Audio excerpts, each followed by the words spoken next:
I'm going to show my friends out there, this is the cap that I always wear.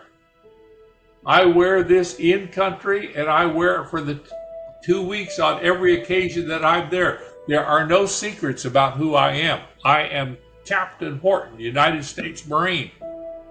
And I'm proud of being a United States Marine.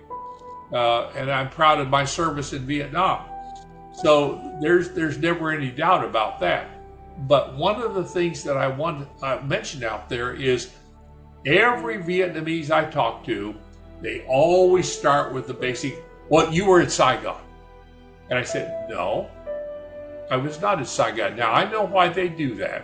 They want to be polite. This is Asian politeness, because they want to give me an out saying that I wasn't involved with the war and I wasn't involved with the bloody killing and, the maiming and the destroying and the destruction and all the hell that comes with combat and the killing, in Vietnam. But my response is the exact opposite. No. I said I was never in Saigon except for R&R. William Whorton is a Marine combat veteran and Silver Star recipient who spent 2 tours in Vietnam. He was both enlisted and an officer in the Marines and happens to be a gifted polyglot, speaking several dialects of both Chinese and Vietnamese, among other languages. He has resided in Southeast Asia the past 60 years, and now he tells us about his many trips back to Vietnam since the war ended, always proudly wearing his Marine Corps hat, and the reactions he gets after breaking into fluent Vietnamese. He has more stories to tell in part 2 and will answer your thoughtful questions or address your suggestions in that video. Just leave a comment below. His bio is in the video description. Hello, I am William Whorton, and this is part of the Vietnam Insane Asylum series. I'm going to be talking about visits, 14 visits that I took from 1975 to 2023 in Vietnam. And I'm going to talk a lot about what happened along the way, and I'm going to talk about what I saw along the way and the people I met and some of the very, very interesting things that I did. Now, my background in Vietnam started in 1965, as you know from previous videos that I've had. I started off as an infantry platoon commander in 1965, it was 1966 that I was wounded, and then I went back to Vietnam again in 1968, 1969, and I spent 11 months living with the South Vietnamese Army, and I was a Marine Corps officer assigned to the United States Army, one of the very few of that, and I just had one hell of a tour there. All the time that I was there in Vietnam, I was studying Vietnamese, and I was obsessed a lot with Vietnam. So I'm going to be talking a lot about how I worked things out going back to Vietnam and how I was so interested in meeting so many of my former enemy soldiers and how I wanted to go back to Vietnam, and I wanted to walk the battlefields.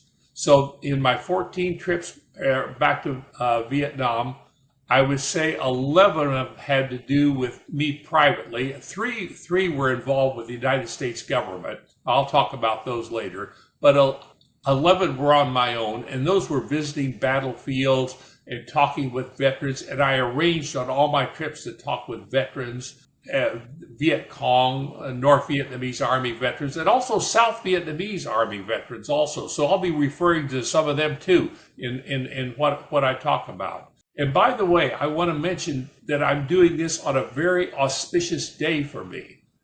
Today is my birthday. So today is my 84th birthday.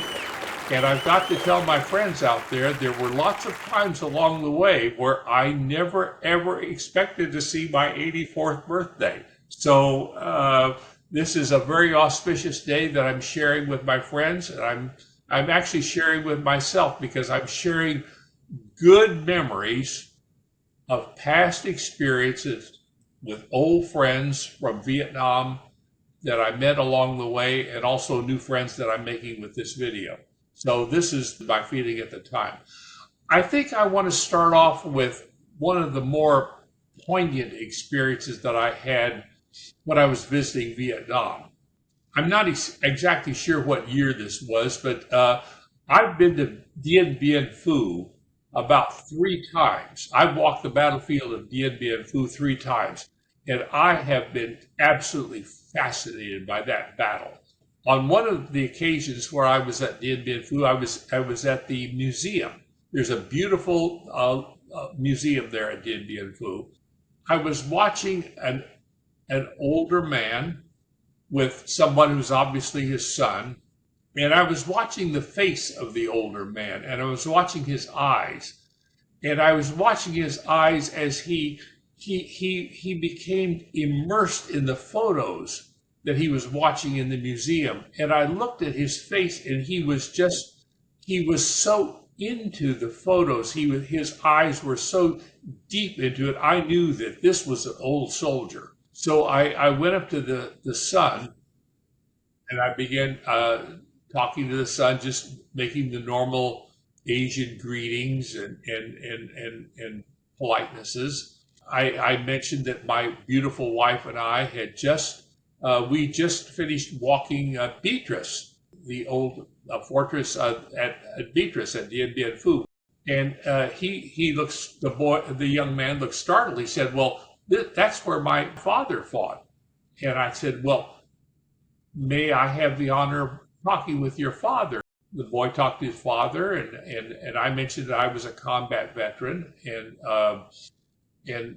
that I'd fought in Vietnam for 21 months. He said that he would be glad to talk to me. And he was the only survivor of his company that attacked Beatrice. Now, Beatrice was a savage, savage fight. The French Foreign Legion was holding it. And of course, part of the Foreign Legion outfit, I believe, was the 13th Demi Brigade, which was really a tough outfit. I mean, they'd given Rommel a hard time in Africa for 8 days. I mean, they had a tremendous reputation. They were hard men, hard soldiers, very, very tough. And this gentleman, he just poured out his experiences about fighting and what it was like to dig the trenches going up to Beatrice. And they were digging the trenches, and they were digging the trenches, and then the attacks. And then he broke down. He broke down when he talked about the machine gun fire from the French. He said the machine gun fire from the French was so terrible. He said they took wave after wave of us. We attacked them, but wave after wave they took out with the machine guns. He said were just terrible. And he was the only survivor in his company. And he said, "I do not know how I survived." Now, one of the things that I was talking with this gentleman, we were going over the details, and I think most Westerners would say that this was kind of like a survivor's guilt. But I don't think it was survivor's guilt. I think I was looking at the man that was questioning, why me? Why me among everybody else? Why me? Why was I saved? And he wasn't wounded. He said, "I spent the rest of the war," and he said, "I wasn't wounded."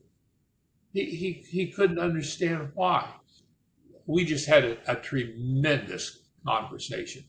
So I was just so touched by his experiences, and we had just a great talk.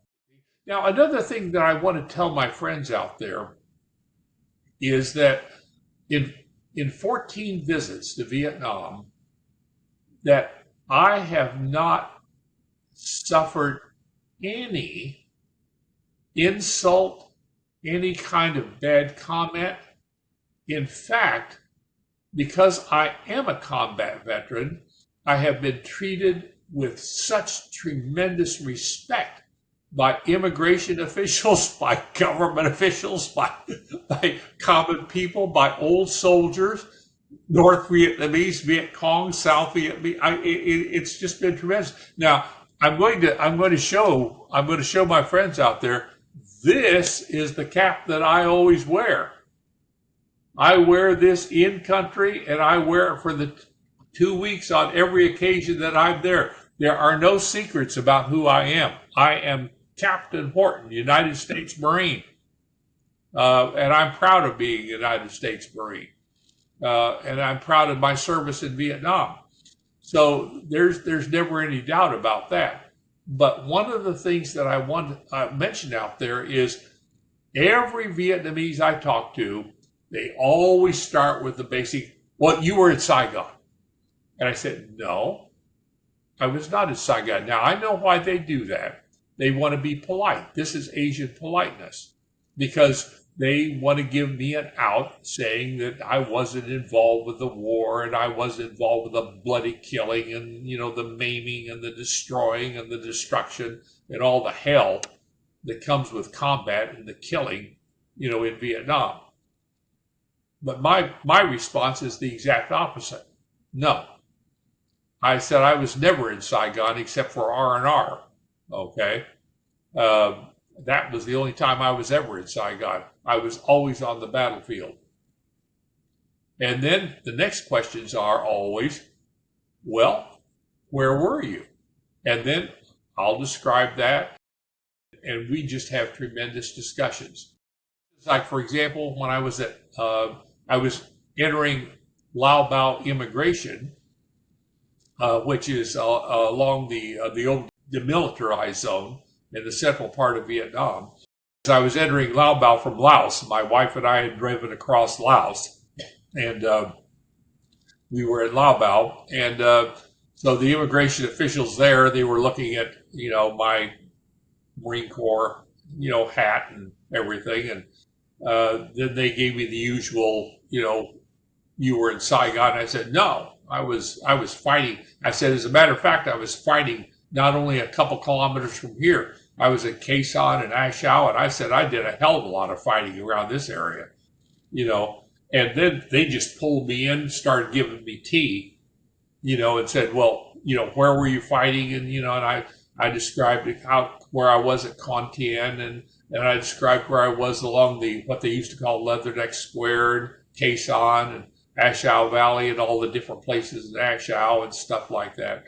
And Dong Ha and Jiaolin, and it was it. And boy, we just had and then the real thing that was so fascinating to me says, well, who were you with? And I said, well, my general was General Ngo Quang Trung. And they went, because he was very famous, even among the North Vietnamese. And he was famous as being a good general and a very honorable one. And I said, well, he gave me the Vietnamese Cross of Gallantry, and they just kept pouring the tea and said, well, why don't you stay in Vietnam? Why are you living in Thailand? Why don't you? I've got a cousin you could marry, and and stuff like that. I said, well, my wife is sitting over there. She's not Vietnamese. I said, no, she's Chinese. And Chinese, you can get rid of Chinese anytime, but no, I don't want to do that. But anyway, we were just having a hell of a good time, just talking about, how pretty the secretaries of the office were and everything. And then it was just it's just great interactions. So these are the kinds of interactions that I was dealing with.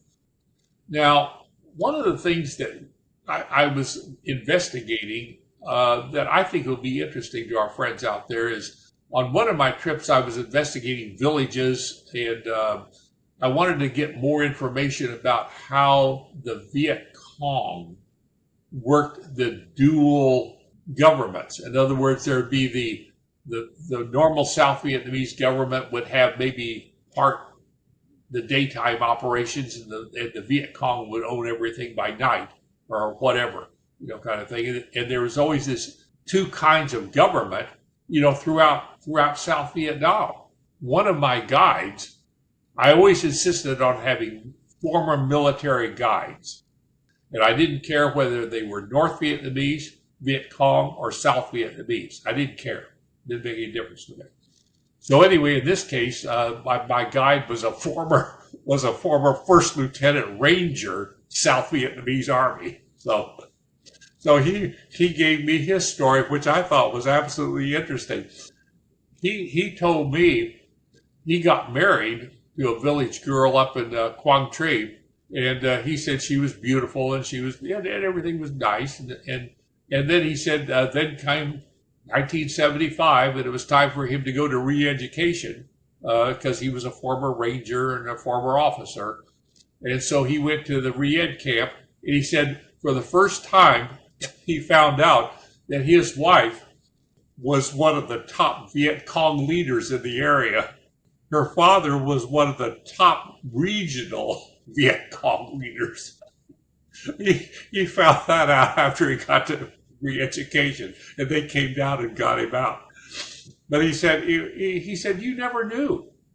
Now another thing I was kind of interested in was relationships between the Viet Cong and also the former South Vietnamese Army. You know, what kind of relationships did they have? So on one trip down south, because most of this kind of information has to come from the south, not the north. The north was always, pure North Vietnamese. But the south, they had the mixtures down there. So anyway, I insisted on going out and trying to get more information about how South Vietnamese and the Viet Cong were working things out. One place we stopped off was near Can Tho. It was along the river, and my guide said, okay, we're going to have to walk a little bit. And, well, I was a little younger then. I'm 84 now. I think I was in my mid-70s back then. So I was okay. I'm a Marine. I can do it. We walked in the jungle there for a little bit. And then the next thing I knew, I was looking at a moonshine still, which I'd seen from, of course, many movies, about moonshining and stuff like that. I was looking at a moonshine still.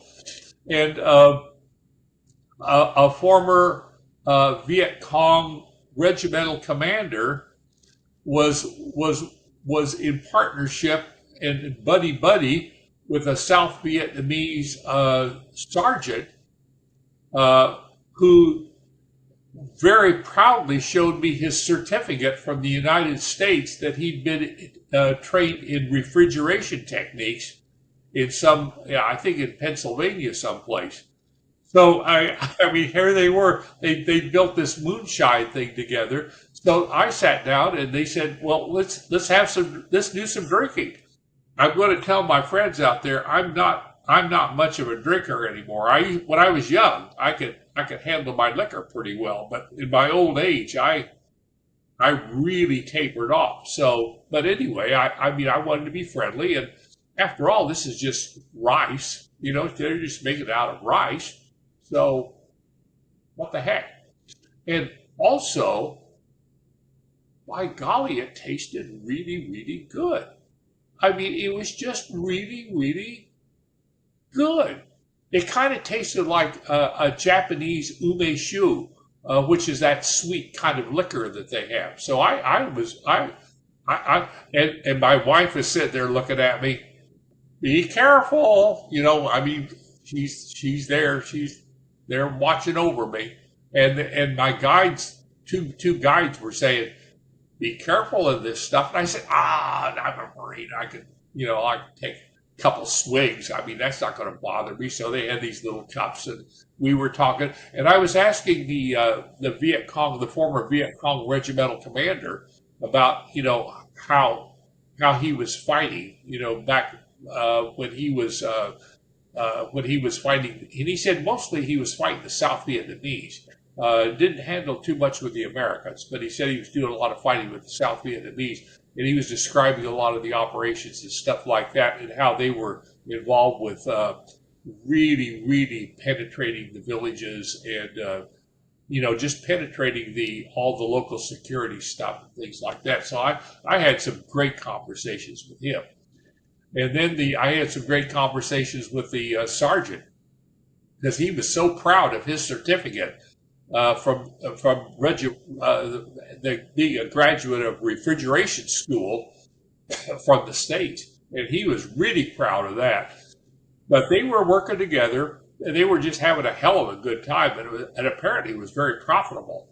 But I got into trouble because although I thought my head was very clear because I was just chattering and talking away, the time came for me to move and my legs, my legs couldn't move. And I, I tried to move my legs and it wasn't too successful. and then, see, I told you so. My wife was going, see, I told you so. And then, but with the help of with my two guides and with the other two, I was able to get moving, and they were able to get me back into the boat. And then a couple hours later, after a couple cups of coffee, I was able to recuperate. But that was one hell of a visit. Another key visit for me was near Hoi An, and I really, really enjoyed this one. In Hoi An today, and this is transformation time. The first trip I'm going to talk about with the old Viet Cong took place in the early 2000s sometime.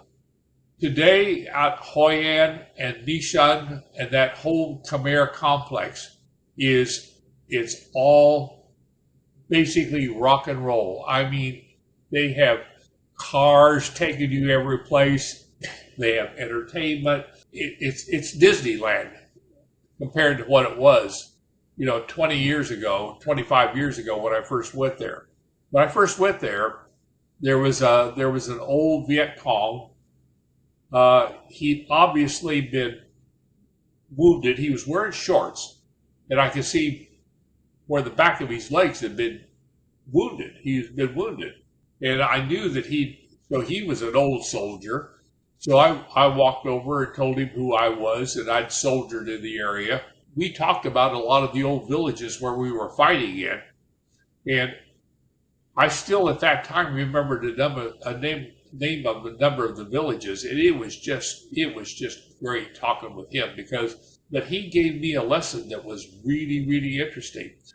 He told me he was a company commander, a Viet Cong company commander, and he was talking about how, the Marines would wipe them out. They'd go over to Laos, retrain, refit, rearm, redo everything, back in again, Marines wipe them out again, back into Laos again, and then et cetera, and it never ended. And of course, that was Yai Phong. That was liberation. I did a video on Yai Phong, so I don't know whether people have seen that or not, but that never stopped. Now he himself was wounded in 1967. He said a Marine blew the back of his buttocks off, kind of thing. And I asked if I could see the wound, and he said sure, because I was kind of interested in what a wound like that would look like, from an M14 or an M16. And so he dropped his trousers, and back of his buttocks had been shut off, and the tops of his thighs had been shot off, and a lot of the muscle and stuff. It was a bad, bad wound. So in return, I dropped my trousers and showed him the hole I got in my left leg. And of course, by this time, my beautiful wife again, and she's screaming at me, but this time I did something incredibly brave. I think I deserve a medal for this. Really, I do. I just told beautiful wife, I just said, just be quiet. We're soldiers. Can't you understand that? We're soldiers, and we're talking soldier talk, okay? And then, God bless her, she just went quiet. So there we go. But that was an act of bravery on my part. But we had a tremendous conversation. But in those days, the government, and of course, the government was trying to help wounded Vietnamese, Viet Cong, North Vietnamese soldiers. They were trying to help them.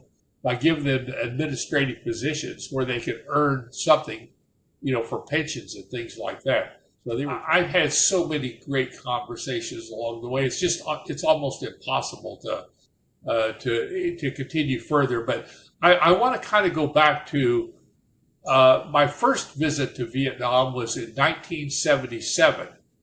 And this is the first time I ever flew on Air Force One. I was part of a staff delegation of a presidential commission by President Carter called the Woodcock Commission, because it was led by Leonard Woodcock, to go to Vietnam to see what about establishing relations again. The Woodcock Commission, it was composed of, I think, about 4 members. It was composed of Leonard Woodcock. He was a big labor advisor, and I mean, a really impressive man. Very, very impressive. He was the head.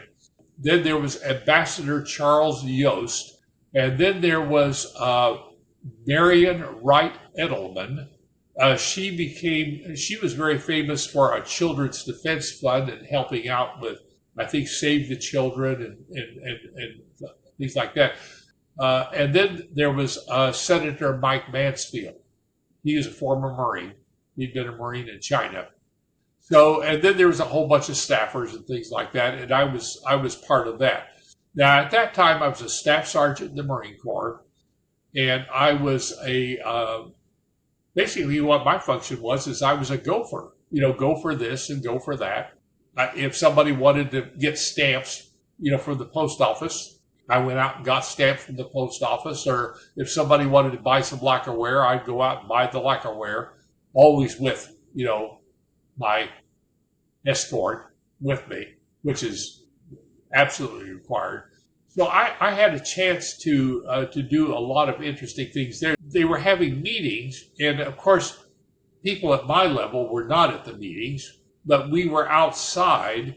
And so what happened is that outside, we who were not part of the major meetings with the prime minister and the big shots, so we sat in a big circle in a room. I'll never forget this. We all met together, and here we were. It's 1977. We just had a long, long war. Every Vietnamese in that room had decorations up. I mean, lots of decorations. And they were tough, and they were motivated, and they were definitely, very, very tough communists. I think I was the most decorated combat veteran there. Matter of fact, I know I was. We were sitting in the room, so silence. This was known sometimes as the pregnant pause, I guess. But I'm a kind of a person, when I speak a language, I'm totally fearless. I have absolutely no fear whatsoever. However, I'm also aware that this is a situation requiring great tact, also a great diplomacy. So I had to combine total fearlessness of not being afraid to communicate with, hey, we got to be very, very diplomatic here, kind of thing. But we can't just sit here and look at each other. So I thought, okay, the best thing for me to do is open up with Vietnamese. And I started with the lady sitting next to me. The safe thing is, do you have a family? And so we started a little talk along that line. And then somebody asked me, one of the other ladies asked me if I was married. I said, no. And then by this time, they'd found out that I'd been in Vietnam and I'd served with the South Vietnamese Army, because they're very good at their questioning. So they knew, and they asked me, well, why didn't you marry a Vietnamese lady? And then I thought about what kind of answer should I give. And I said, well, Vietnamese ladies are very beautiful, but I said I'm very afraid of them. And I used the expression the Dragon Ladies of Vietnam, Sư Tu Ha Dom.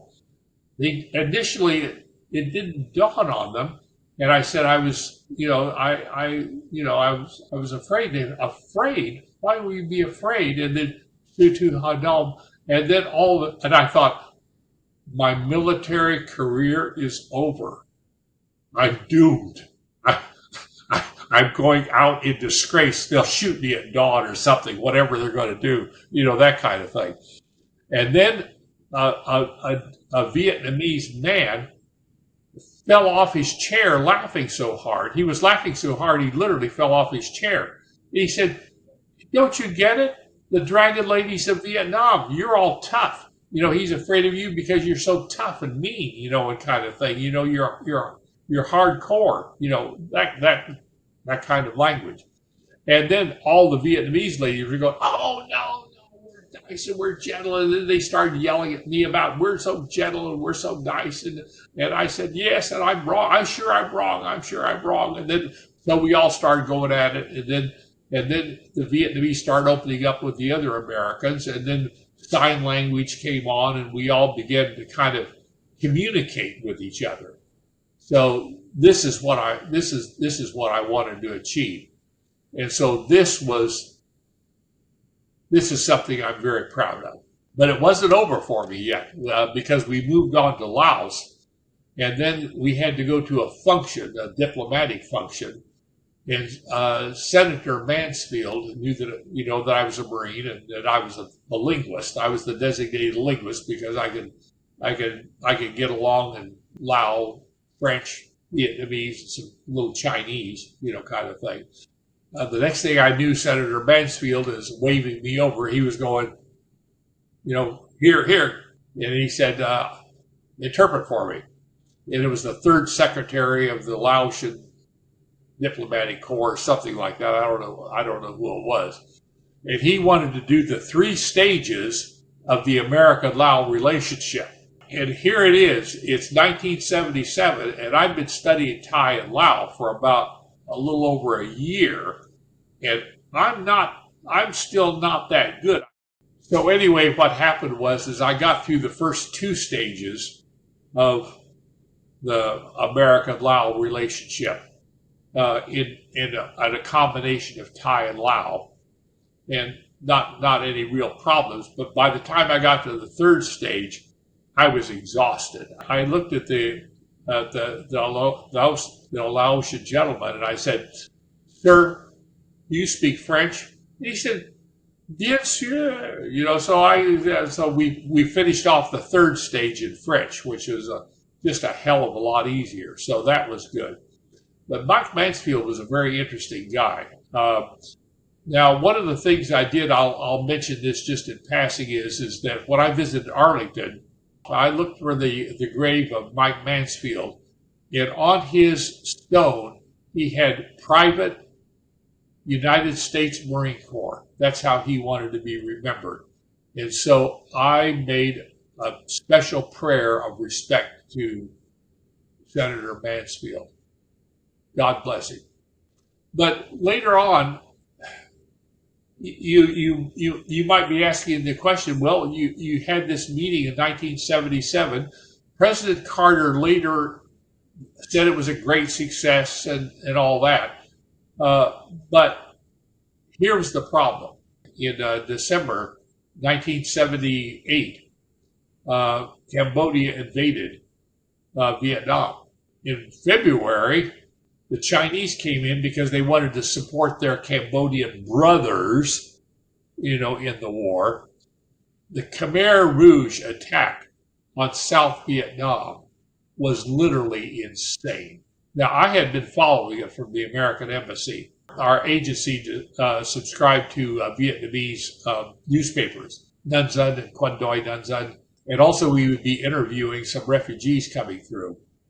I talked to a couple of refugees that coming through the system, and they claimed, I don't know whether this is true or not, but they claimed in South Vietnam and Chau Duc province, where the Mekong River comes through, you could literally walk across the Mekong River on the bodies of dead Vietnamese coming down the Mekong River. Guess who supported the Khmer Rouge? The United States government. The United States also supported the Chinese when the Chinese came down. I did go up on the China-Vietnamese border. That's another one of the trips I took up there.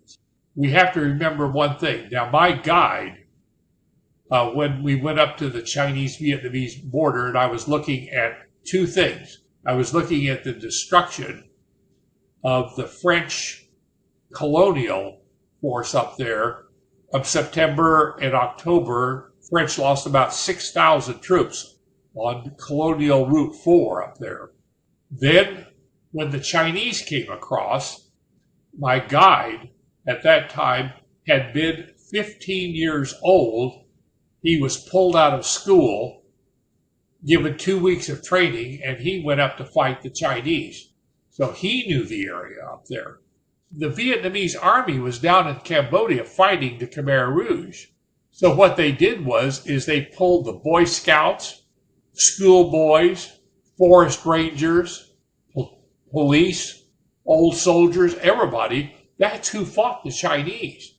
My position is that hate for the Chinese and Yai-Fong, liberation, and also the knowledge of the terrain. Vietnamese are masters of using terrain in warfare. They're masters of it. And I believe that what happened is the Vietnamese, they cut the Chinese, they cut them and sliced them and just bled them.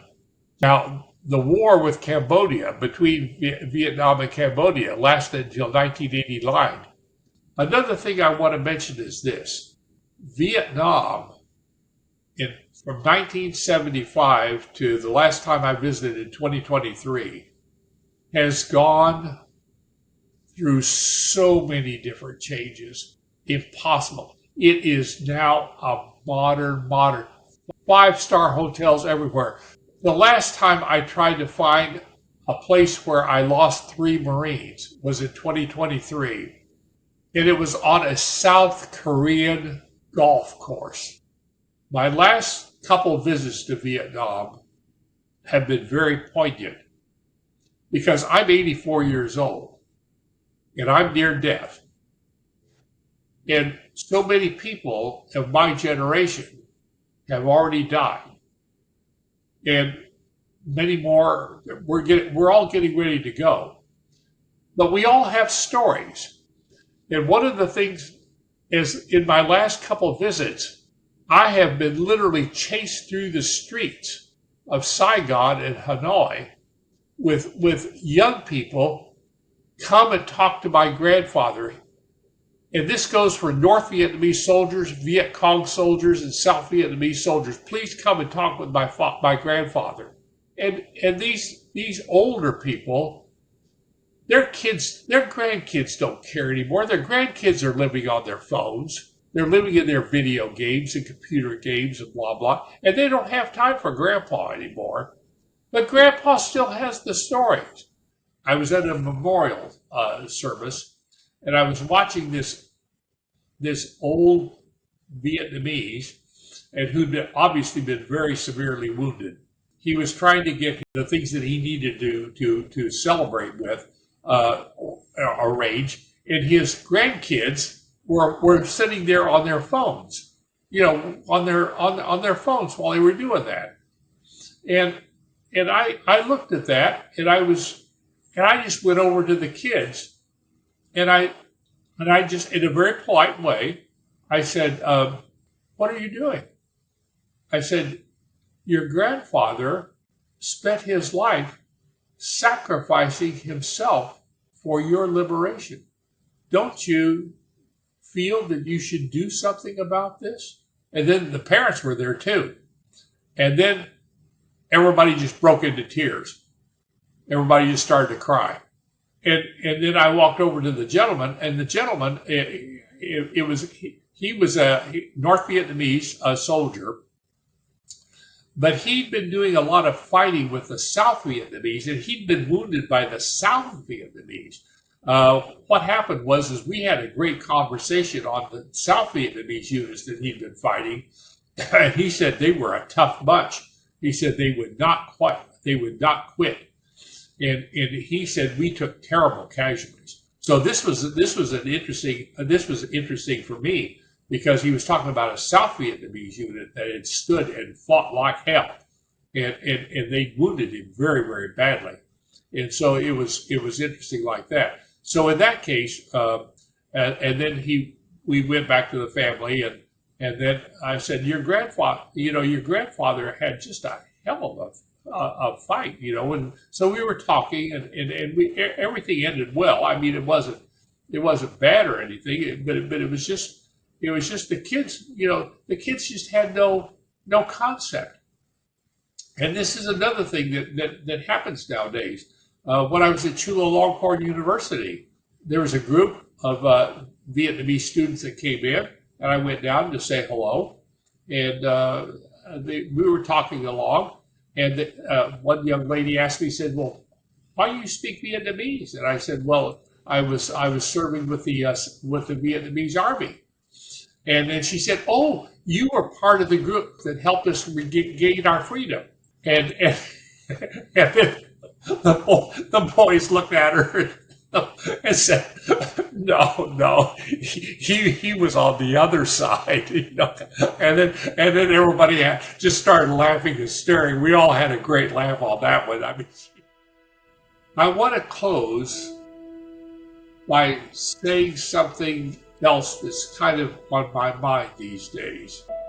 Is in my visits to Vietnam, I have had so many great communication experiences, so many great interactions, so many great stories, met so many great people. But in the Japanese way, they have a saying called Ichigo Ichi-e.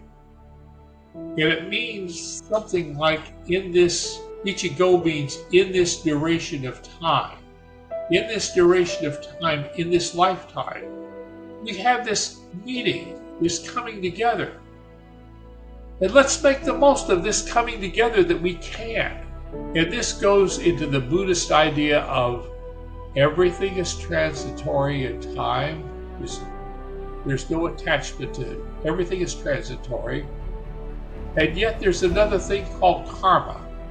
There are no accidents. Our meeting is not an accident. And so I carry with me the mystery of, and it is a mystery to me, of the karma, of the meeting, of the coming together. And I guess I'll just leave it like that. Thank you so very much for everything.